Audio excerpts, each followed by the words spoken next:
Donc, on a Myriam ici qui nous demande si c'est correct que son chum utilise son gel de douche pour laver ses cheveux.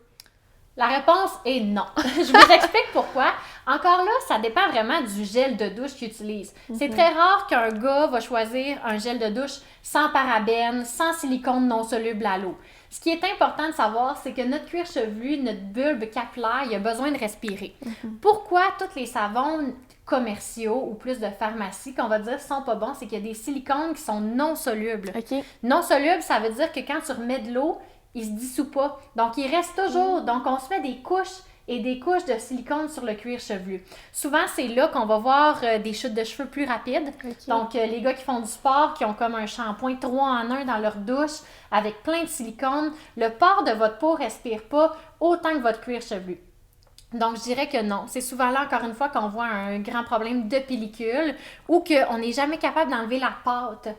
Si même après votre shampoing, là, après le hockey ou n'importe quoi, vous sentez qu'il y a comme une petite accumulation dans vos cheveux ou qu'à la limite, ils se coiffent encore comme la veille, c'est parce que vous avez une accumulation de silicone. C'est important de bien venir nettoyer ça, là. Puis là, d'après ce que tu dis, j'ai l'impression que les shampoings 3 en 1, c'est pas génial.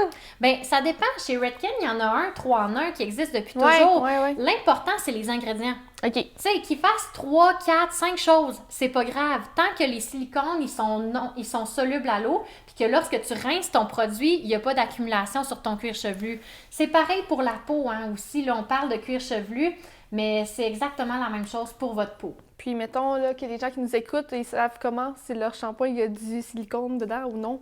Ben, soluble à l'eau ou non, en fait. Faut faire attention. C'est sûr qu'une bonne recherche sur le web, c'est toujours bon lorsque vous voyez un shampoing comme ça. Il y a les marques de salon versus pharmacie Il viendra qui disent... dans une prochaine vidéo. C'est vrai que dans une prochaine vidéo, on va en parler en plus. Là. Fait que c'est ça. Il va y avoir une vidéo là-dessus, mais c'est les silicones. Les silicones, par contre, se retrouvent également dans les shampoings professionnels. Donc, il ne faut pas paniquer aussitôt qu'on voit silicone. Mais c'est important d'avoir une conscience de la marque qu'on utilise. Faire une petite recherche rapide sur le web. Donc, en bref, pour répondre à la question, se laver les cheveux avec les gels de douche, c'est rarement une bonne idée. Le 3 en 1, ça peut être pas pire, mais pas de pharmacie. Exactement.